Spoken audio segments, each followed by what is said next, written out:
Hey, Kingdom Destiny, it is Key Dorsey here with your business tip of the week. I don't know why I always sing when I'm opening up. I don't know what's happening. Anyways, this week's tip for your business, if no matter whether you're building it or you're managing, is building an operation plan, right? So I've been giving you tips on things to do with your business plans and things like that, and things to make your business a success. So business operations is very, very important. Why? Because since you're building your business, there are clear and practical things that are needed in order for you to make it to the end result, right? So number one, you should start with the end in mind. So if you know that you want to make six figures, you should start by recognizing what it's going to take to get you there, right? What result must you must ask yourself, what result must the business consistently produce, right? So if you're producing a certain product, how much of it are you supposed to do in order to make that, right? If you're doing a service, how much of that do you need to sell? Like, how many consultations do you need to sell? How many quotes do you need to give out? That type of deal, right?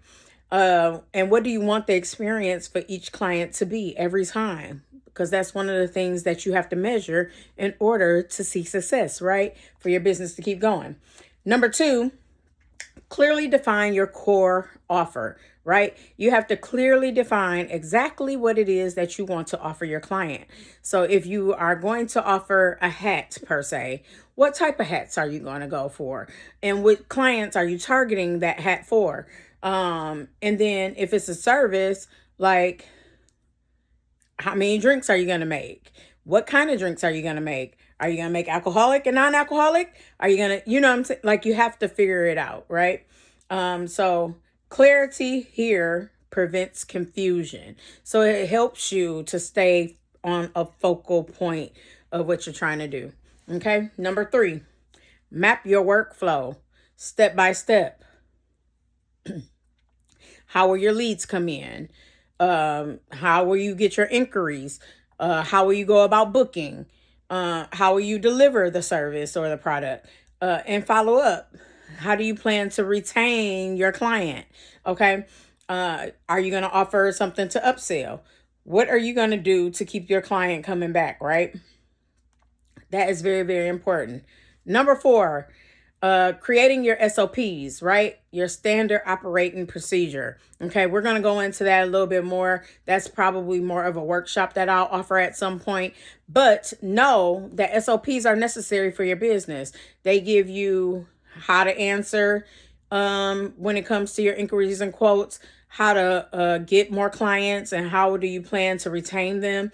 How do you deliver the services or product to the people? How do you handle your complaints? How do you close on whatever it is that you're working on to upsell or to get the most out of your people, right?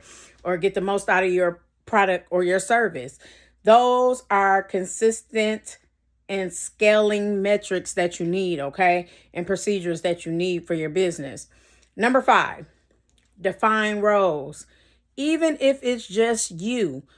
When I started Kingdom Destiny, it has always been me in mind and just me. Not to say that I don't have any consultants, because I do. I have people that I go to for certain things. I contract some people in for certain things, especially if it's something that's out of my wheelhouse. I will do that, right? So, if you're solo and you're the CEO, you have to have the vision and the strategy, right? If you're operations manager, you got to have the systems and efficiency. If you're the director of marketing, then you have to have a marketing expertise and know branding and visibility and how you're going to get it out there, right? And if you're a customer manager, then of course you want to make sure that your customer is well, right? That they get what they need. And in this case, sometimes it prevents chaos and burnout because you don't want to burn out your people, right? So, or the people that you contract, even, you don't want to burn them out. You want to create relationships, right? And keep them going to keep your business going. Number 6, establish key performance indicators, KPIs. KPIs are very, very important. We use KPIs at work at the same thing. It gives us an exact, like, goal in mind. And then we have tactics to how we're going to reach that goal, or how we're going to set what scales and what metrics to meet that goal, right? So KPIs are very important. They tell you profit margins. They give you retention rates. They give you the cost of whatever it is, all that good stuff, okay? What gets measured gets managed. Remember that. What gets measured gets managed. So that adds up to your success too. Number 7, financial structure matters. Okay. You have to know what your startup costs are. You have to know what your monthly fixed expenses are. You have to know what variable costs are. You have to know what your pricing structure is. You have to know what your break even point is and what it is when you hit profit, right? So having that creates financial stability in your company, and everybody wants that. Everybody wants to reach 5 or 6 figures. Why not? If not, then why are you in business? Okay. So your operations plans must be financially sustainable. You have to have some type of financial literacy, okay, and know what to do. Number 8, build systems before scaling. Okay. So you have to think about, before you decide to expand your business and start wide sale marketing, you have to be able to automate some things. You have to be able to create and implement, like, accounting structures and templates and that type of deal. It's going to be stress-free once you do that. It's going to help you to consistently hit your mark every time. Consistency is key here, okay? Number 9, risk and contingency plans. Ask yourself, what happens if the revenue drops? So what happens if you don't make what you're supposed to make in a month? Will it disrupt your business? Will it hit your pockets and you can't pay no bills? Okay, you have to know that. You have to know, what if you can't work for 30 days, right? So what if you go out on sick leave and nobody else can run your business? What's going to happen? Okay, you have to plan for all of this stuff and have that in mind so you don't lose your business. Number 10, and the last one, review and refine your plans quarterly.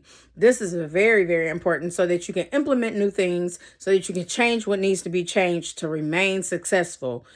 Hey, you can't be inefficient, okay? We have to be successful. In order to reach success, we have to be consistent, okay? So if you see something not working, that means we need to figure out exactly what it is and how to solve for it. So these are very, very important steps. I want you to take them to heart. And again, I will offer workshops for all of this stuff at some point. You can always book me to do a workshop on these things, and just reach out to me at kingdomdestiny810@gmail.com. And I have some homework for you to do this week. I have some homework in the comments or email.